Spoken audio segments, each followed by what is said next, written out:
Imagine this. A man walks through a storm. Lightning splits the sky. Rain lashes his face. Chaos erupts around him. Betrayal, loss, conflict, failure. But he moves forward, silent, steady, untouched. His eyes do not flinch. His hands do not tremble. And his mind is still. Not because he feels nothing, but because he has mastered everything.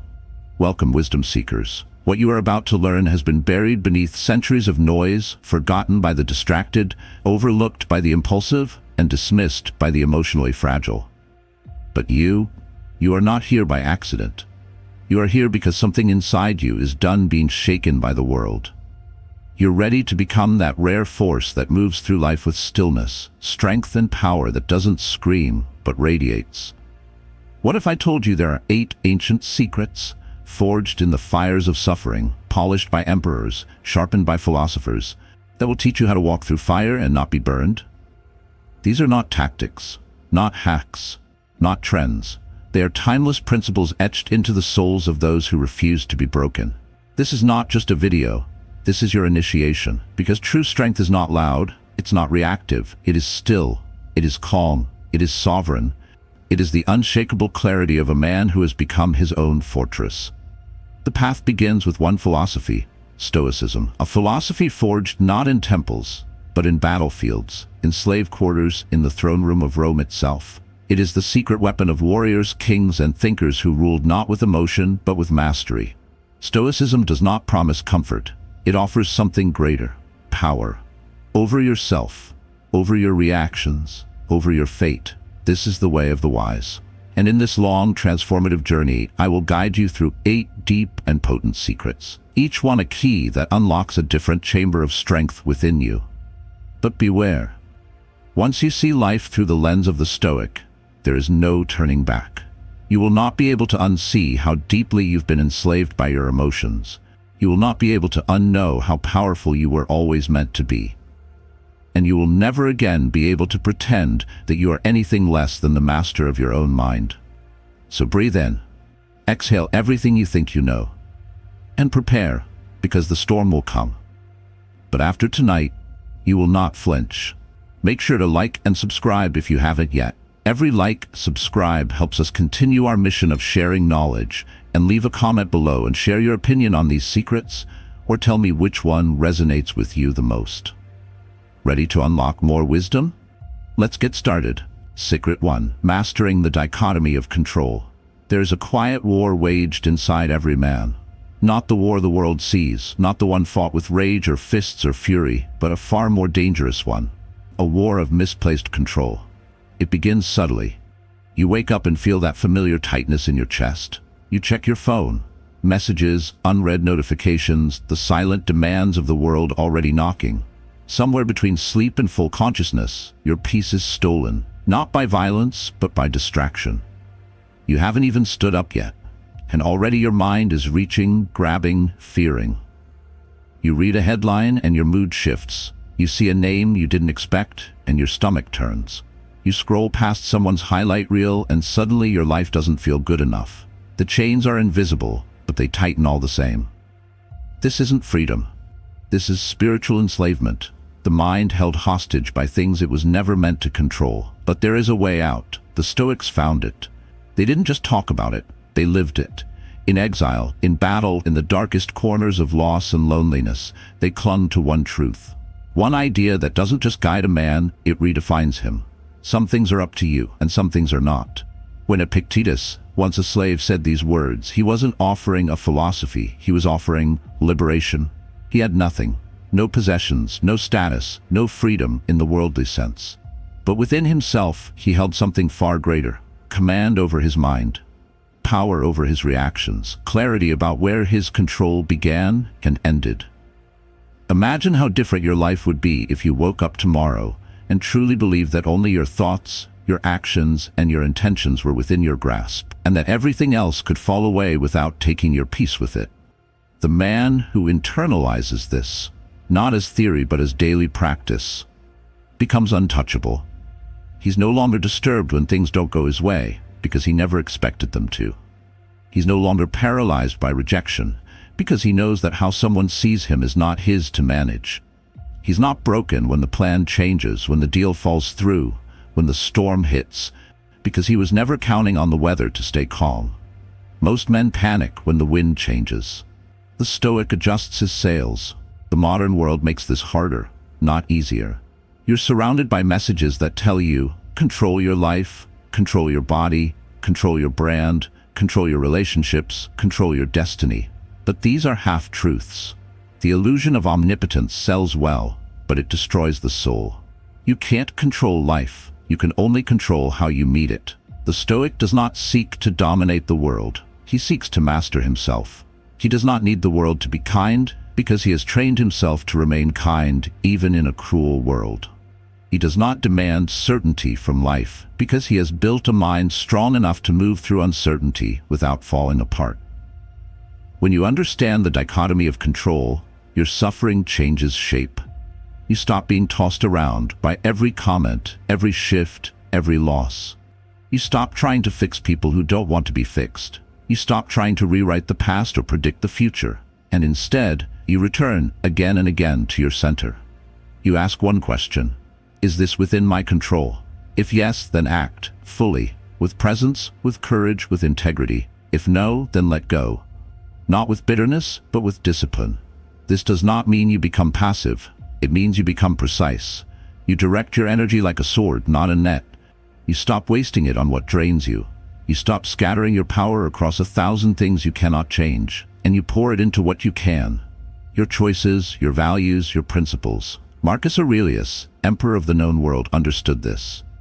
With armies under his command and lands at his feet, he still wrote daily reminders to himself. You have power over your mind, not outside events. Realize this, and you will find strength. Not comfort, not success, not perfection, strength. Because when a man stops trying to own the world, he begins to own himself. Think about the last time you felt overwhelmed. Was it because something happened outside you? Or because you clung to it, resisted it, feared it? Was it the event, or was it your refusal to accept that it was beyond your control? The Stoic is not emotionless, he's not robotic, but he is disciplined. He chooses what to feel. He chooses what deserves his response. He doesn't give the outside world the keys to his inner state. This is why Stoicism is not weakness. It is the highest form of strength. It says, I will walk into the fire knowing I cannot stop the flames, but I can choose not to be consumed by them. It says, I will love without needing to possess, give without needing to receive, act without needing applause. It says, I do not need the world to bend to me, because I have learned to stand tall in any wind. Practice this and your entire life will change. Not because your circumstances will magically improve, but because your relationship to them will. You'll begin to experience the rarest kind of peace, the peace of a man who expects nothing from fate, but everything from himself. You'll notice that things that used to disturb you now barely touch you. You'll see that people who once controlled your emotions now hold no power over you. And most importantly, you'll discover that within you there is a place untouched by the world, a place of stillness, strength, and sovereignty. That is your kingdom. That is your fortress, and nothing, no loss, no insult, no storm, can take it from you. Because now you know, some things are up to you, and some things are not. And in that simple truth lies the deepest freedom a man can ever know. Secret 2. Silencing the inner noise. There is a voice inside you, not the one you use to speak, not the one you share with the world, but the one that speaks to you when you are alone, when no one is watching, when the noise of the outside world fades and only your thoughts remain. That voice is not always your ally. It questions you, criticizes you, replays failures in high definition, projects fears into the future like a horror film that never stops. It whispers lies with the tone of truth, telling you you're not ready, not worthy, not enough. And you believe it, because it sounds like you. But it's not you. It is the echo of every fear you've ever absorbed. It is the accumulation of every unresolved wound, every unmet expectation, every false belief that's been hardened by repetition and left unchallenged for too long. This is the inner noise. And if you do not learn to silence it, it will rule you. It will control how you walk into rooms, how you pursue goals, how you speak to others, and worse, how you speak to yourself. It will shrink your world down to the size of your insecurities. The Stoics understood this battle long before we had names for anxiety or overthinking or self-sabotage. They knew that the real war was not fought out there, but in here, in the chambers of the mind, where few dare to enter with honesty. Seneca wrote, "We suffer more in imagination than in reality." He wasn't dismissing pain, he was exposing the truth, that most of what weighs you down is not what has happened, but what you think might happen, what you've convinced yourself is true, what you've let fester in silence. And so the Stoic trains his mind like a warrior sharpens his blade. He does not let thoughts run wild like unbroken horses. He reins them in, observes them, questions them. He does not believe every story the mind tells, because he knows the mind is a poor master, but a powerful servant. You must learn to do the same. You must learn to pause, to catch the voice before it carries you off like a current, to ask, is this thought useful? Not, is it true? Not even, is it fair? But simply, does this thought serve my highest self? If it does not, it is noise, and noise must be silenced. This is not easy. It requires discipline, the same kind of discipline you would use to train a wild animal. Because your thoughts are primal, they will run toward fear, toward judgment, toward fantasy. They are wired to react, to protect, to survive, not to lead you. That job belongs to your will, your rational mind, your inner judge. The Stoics call this your ruling faculty, the part of you that remains untouched by chaos, undisturbed by emotion, uncorrupted by impulse. It is the throne from which your higher self must rule. But here's the truth that most men avoid. You cannot access that place if you are constantly distracted, if you are addicted to stimulation, if your every free moment is filled with noise, podcasts, social media, music, notifications, content.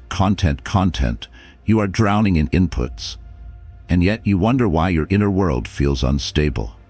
The Stoic seeks silence, not because he hates the world, but because he knows that truth is found only in stillness, not in more information, but in reflection, not in reaction, but in presence. To silence the inner noise, you must cultivate solitude, not loneliness, solitude. The deliberate practice of sitting with yourself, without a screen, without a voice, without a goal, just you, just breath, just presence. This is where clarity begins. It is in those quiet moments that you will begin to notice the thoughts that rise like smoke. You will see them without becoming them. You will hear the voice and finally realize, this is not me. This is a pattern. This is a shadow. This is noise. And you can let it pass, not by force, but by refusal. Refusal to engage. Refusal to build stories on top of illusions. Refusal to give power to what does not serve.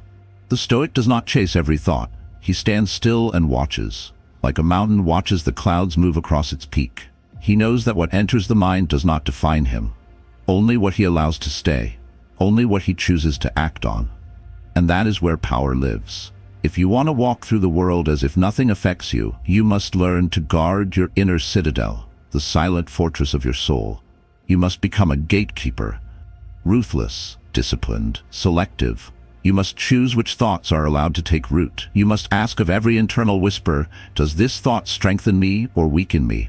And if it weakens you, you let it go. Without apology, without drama. You let it go because your peace is sacred.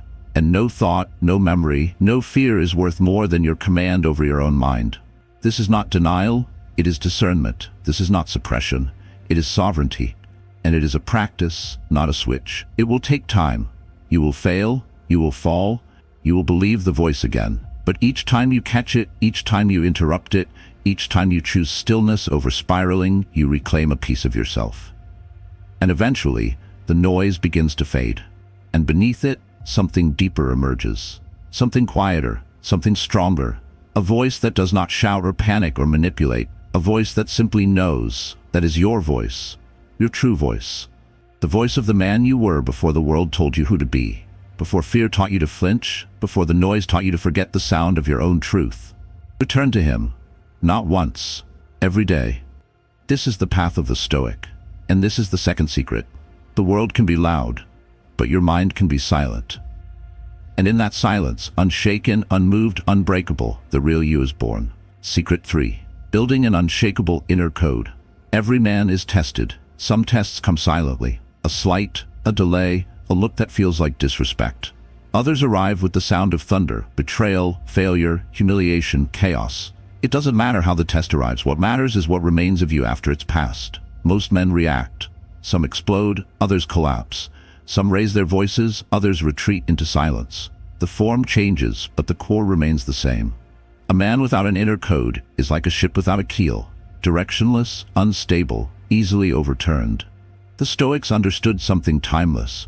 If you want to be untouchable by the chaos of life, you cannot wait until life tests you to decide who you are. You must decide in advance. You must build a code so strong, so clear, that it anchors you no matter the storm. This is not a list of morals. This is not religion. This is not the polite voice of societal approval. This is something deeper. A personal covenant with yourself. A contract forged in silence between your higher self and your every action. Your code defines how you respond when the world no longer makes sense. When the pressure is on, when no one is watching, when everything is taken from you, and all that remains is the man in the mirror. Marcus Aurelius ruled the greatest empire on earth, yet he reminded himself constantly, it is not things themselves that disturb us, but our opinions about them.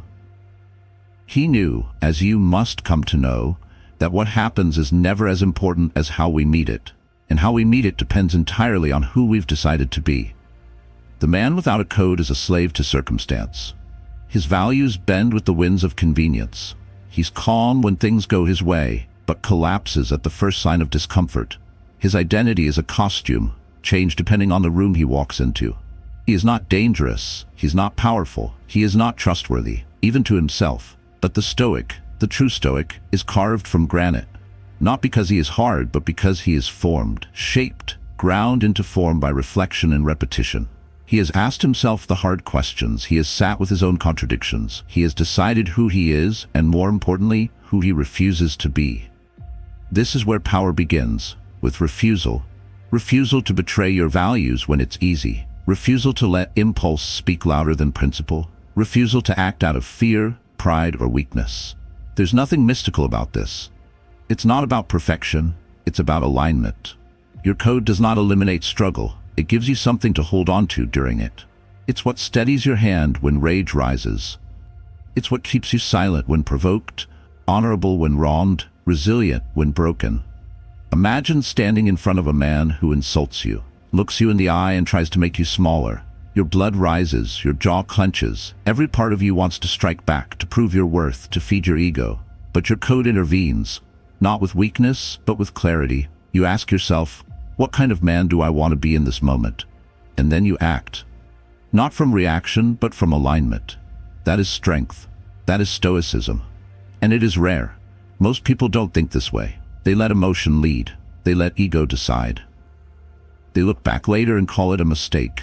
You must be different. You must become the kind of man who lives forward, who chooses now how he will respond then. Seneca once wrote, "No man is more unhappy than he who never faces adversity, for he is not permitted to prove himself." Your code is what allows you to prove yourself, not to others, but to yourself. In the mirror, in the silence, in the fire. Do not let your code be borrowed. Do not let it be based on what gets approval. Your values must be yours, chosen, not inherited, tested, not assumed, and they must be lived. Otherwise, they're just decoration, words without weight. What will you stand for when no one is looking? What will you walk away from, even if it costs you everything? What line will you never cross, even if you're starving, bleeding, desperate? These are not poetic questions. These are the foundations of an unshakable man. When you build this code and live by it, something profound happens. You stop being easily moved. You no longer need to prove yourself in petty ways. You no longer chase validation. You no longer feel the need to explain yourself to those who do not understand you. You become calm, not passive, but calm, focused, direct, unshakable. And you gain a new kind of strength, the kind that radiates. People notice it. They can't always name it, but they feel it. The weight of your presence, the clarity in your eyes, the absence of need. Why? Because a man who knows who he is cannot be manipulated. He cannot be rushed. He cannot be baited. He cannot be bought. He becomes a lighthouse, unmoved by the waves, untouched by the storms, and others will come to him, not because he is loud, but because he is still. This is the kind of man you must become if you want to walk through life untouched by chaos. If you want to act as if nothing affects you, you must stop reacting to everything that happens around you. And to do that, you must first define who you are within. Write your code. Not once, every day, in the quiet hours, in the fire of failure, in the echo of regret, in the face of temptation. You will fail, you will forget, you will stray, but always return. That return, again and again, is what forges greatness. This is your duty, your power, your responsibility, not to the world, to yourself. And if you honor it, truly honor it, then no matter what happens, you will walk forward unshaken. Not because the world has changed, but because you have. Secret 4. Mastering the power of detachment. There's a moment, often quiet, often invisible, where a man loses control. Not to someone else, not to the world, but to his own need. His need to be right, his need to be liked, his need to be remembered, applauded, respected, chosen, needed, obeyed. The world doesn't steal his peace. His attachment does. The Stoics knew this well. They observed it in emperors, in generals, in common men. This quiet addiction to outcomes, this thirst for control, this illusion that if things go a certain way, then and only then will we be whole. It's the biggest lie you've ever swallowed. Because the moment you say, I need this to happen, you have given your peace away, tied it to something you don't fully control. And when it doesn't go the way you planned, the suffering arrives. The pain, the frustration, the disappointment, the rage, all because you let your sense of inner calm depend on something external. You didn't lose your power. You handed it over. The Stoics were brutal in their simplicity. Some things are in our control, others are not. That line is not just philosophy, it is a sword. One you must learn to use, to slice through the chains of attachment before they turn into prison bars. You can want, you can hope, you can dream, but the moment you need, you're no longer free. You are chained to the outcome, a puppet tied to strings you don't control. Detachment is not indifference. It is not numbness. It is not apathy. Those are the shields of cowards. Detachment is the highest form of strength. To love without clinging, to fight without desperation, to speak truth without the need to be heard, to show up fully, give everything you have, and still be at peace if it all slips through your hands. This is the mindset of warriors, of kings, of philosophers. It's why Marcus Aurelius could rule an empire and still write, begin each day by telling yourself, today you will meet with interference, ingratitude, insolence, disloyalty. Not to become bitter, but to remain unshaken. To walk into the fire already knowing how hot it might burn. Because once you've detached from needing it to be perfect, you become untouchable.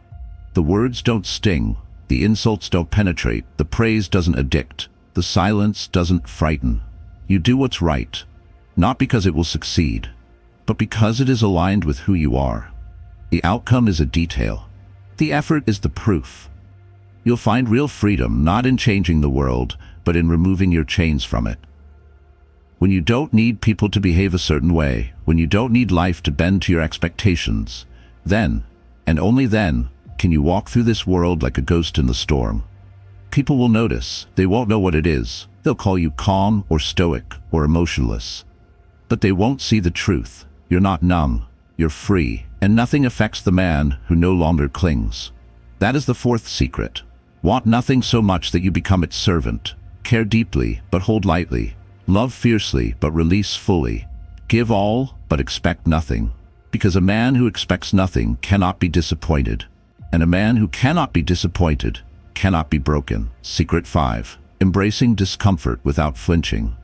There's something most men never realize. Comfort is a drug. It's sweet, it's soft, it's easy. It whispers lies into your ear that you're safe, that you're doing fine, that the hard things can wait.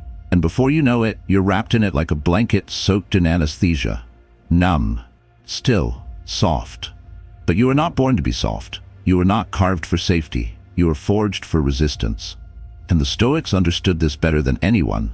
They didn't seek pain for the sake of pain. They sought pain for the sake of liberation. They knew that only through discomfort does the man sharpen, stretch, ascend. That the furnace of fire is not cruelty, it's the birthplace of strength.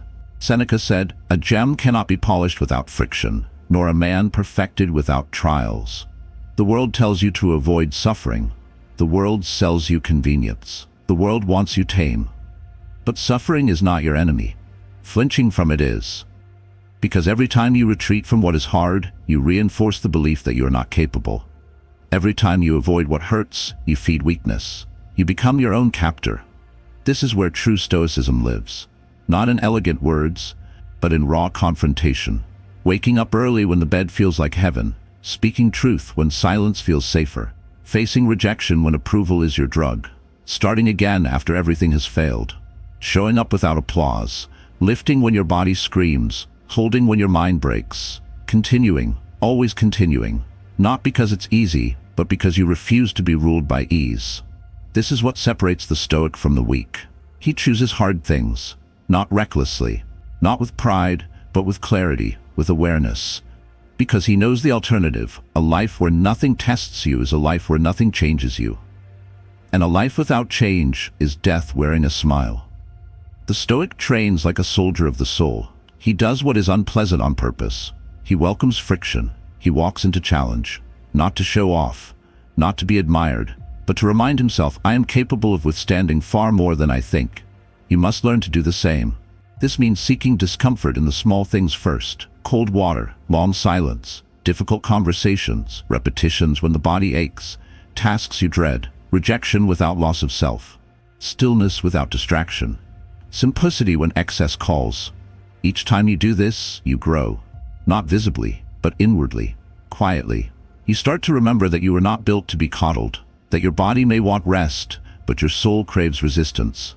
And if you do not give it that resistance, you will rot in comfort and wonder why you feel dead inside. Discomfort is a compass.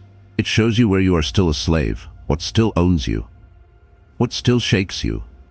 And when you can walk directly into it, not recklessly but willingly, you become unshakable.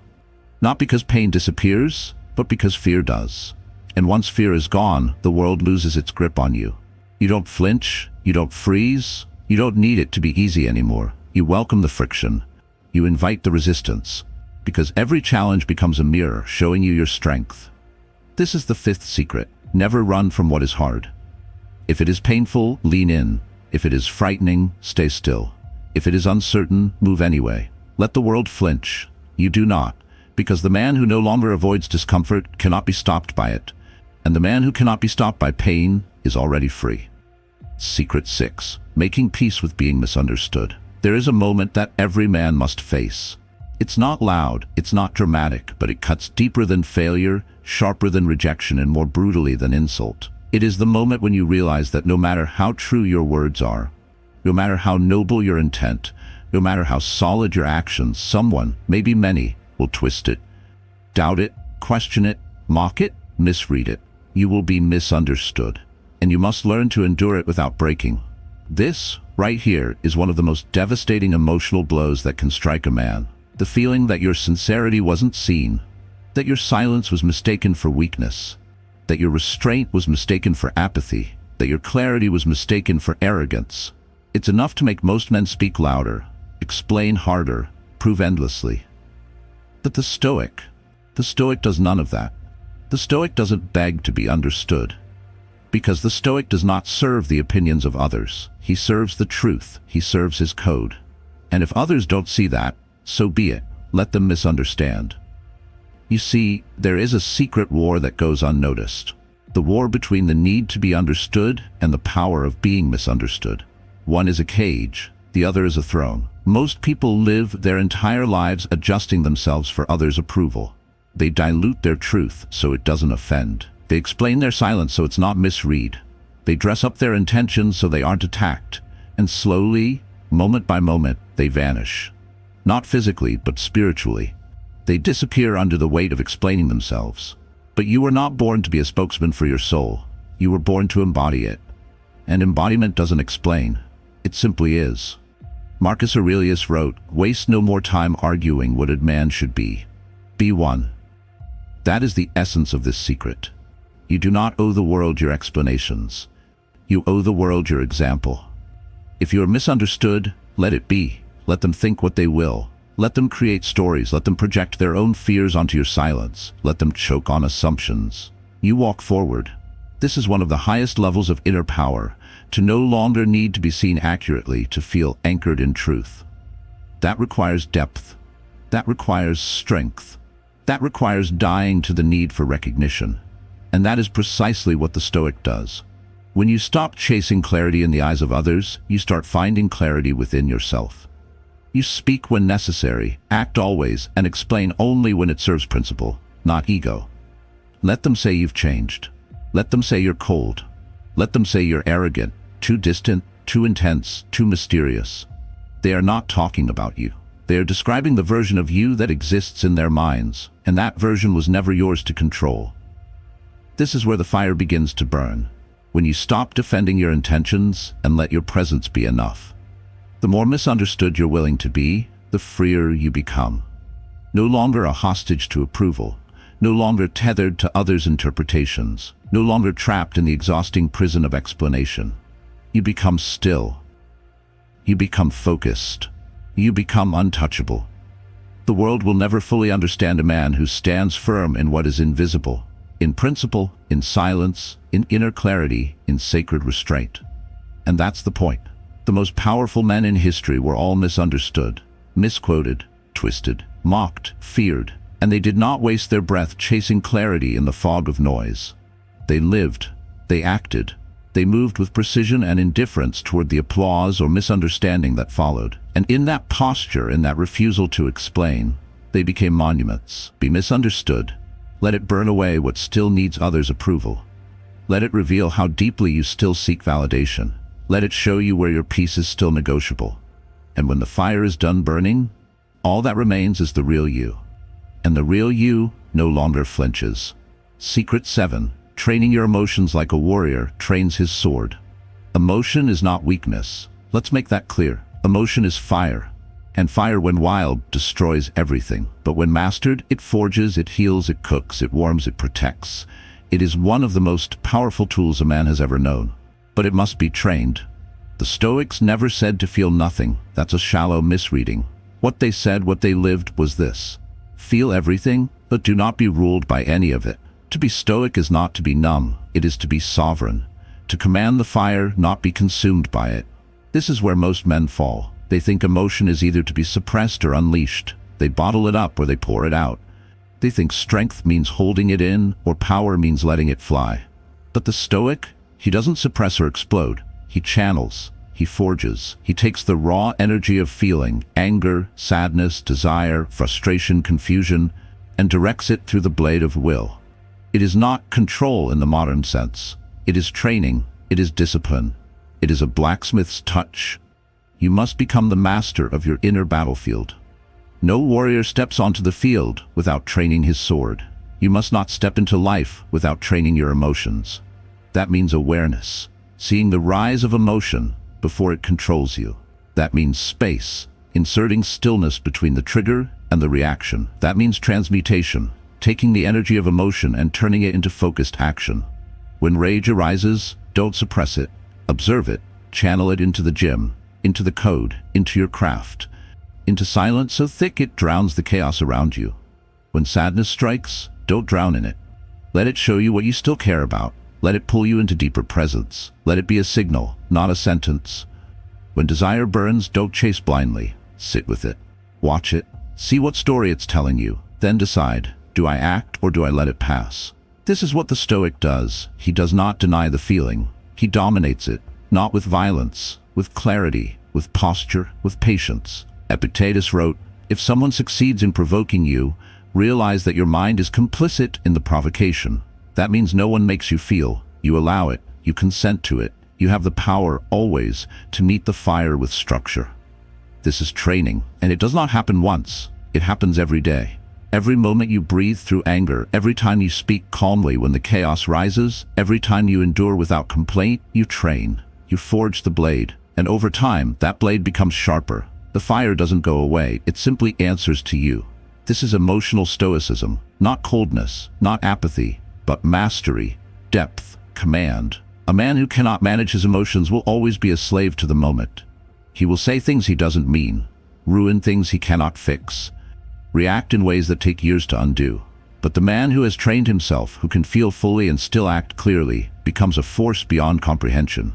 He does not scream, he does not beg, he does not collapse. he simply chooses. And in that choice, he becomes something rare. Because in a world ruled by emotional noise, the quiet man who holds the reins is the most powerful figure in the room. Train your emotions, not to hide them, to harness them, to weaponize them into stillness, into awareness, into presence so solid it bends time. That is the Stoic. That is the warrior. That is you, once you decide to master yourself more fiercely than any enemy before you. Secret 8. Living as if death had already touched you. There is a silence deeper than quiet, a silence that enters a man not around him. It doesn't come from the absence of noise, it comes from the presence of truth. And that truth is this: you are going to die. Not far away, not in theory. It's already happening. The breath you just took, you will never take it again. The minute you spent reading this, it's now part of the past. You are not moving toward death. You are dying now. This sounds dark to those who have not yet seen the light hidden in the shadows. But to the Stoic, this was not something to fear. It was something to remember, not to be morbid, but to be fully awake, to be fully present, to be completely free. Memento mori. Remember death. Not to run from it, not to dread it, but to live so clearly, so fiercely that when it arrives, it finds nothing left to take. You see, most men live as if they have time. They delay. They justify. They say later, not realizing that every later is a lie waiting to break their heart. They believe they can afford to stay angry, to stay quiet, to wait until they're more confident, richer, more ready, more loved. They don't see it. Death is the most faithful companion they've ever had. It has walked beside them since birth. It doesn't rush, it doesn't shout, it waits, and it watches to see if you'll waste the gift you were given. The Stoic walks differently. He doesn't wait for death to take him. He walks beside it now. He looks it in the eyes and says, "You will not scare me into hiding. You will not make me numb. You will not make me small. You will remind me to live with precision." This is the final secret to becoming unshakable, living each day as if death has already touched you. Because once you have faced death in your heart, really faced it, not just philosophized about it, you stop needing the world to give you permission to live. You stop waiting for guarantees. You stop asking for second chances. You act now. You speak now. You move now. You love now. And you let go. Because you understand something no average man dares to understand. That death isn't the enemy.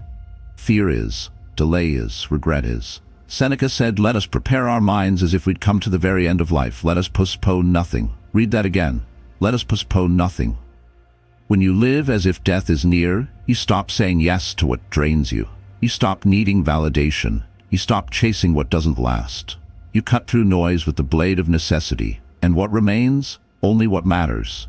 The truth, the presence, the discipline, the love you're afraid to express, the move you've been delaying, the forgiveness you've withheld, the greatness you keep saving for later. You bring it all forward now because there is no later. There is only this breath, this step, this silence, this hour. And when you live like that, you become immortal in the only way that matters. Your presence becomes undeniable. Your energy becomes unforgettable. Your words start piercing, your actions start echoing. You move through the world like a man who has nothing to lose, not recklessly but righteously. Because death already touched you, and you survived it, spiritually, by dying to the illusion of permanence. This is not about being grim. This is about being free. This is about standing in the middle of chaos, of criticism, of uncertainty, and still acting with clarity, because you know, truly know, that time is not promised. Most people want to feel untouchable. But here's the truth they don't understand. The man who no longer fears death, the man who no longer fears loss, the man who walks each day with his own mortality on his shoulder like a black-winged brother. He is already untouchable. Nothing the world does can take more than he has already given up.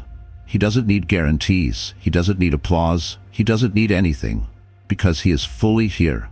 And that presence, that ferocious stillness, is what changes lives. This is the final secret. Don't just remember death. Live like it already happened. And what you'll find is that your soul wakes up, that your hands act with purpose, that your eyes see more beauty, that your silence becomes sacred, that your steps no longer tremble. You've already lost everything, and you've already been given everything. There's nothing left to fear. So speak the truth, stand firm in the fire, act with power, Forgive without fear. Create without apology. Love without clinging. And live not as a man who will die, but as a man who has already been there and came back on fire.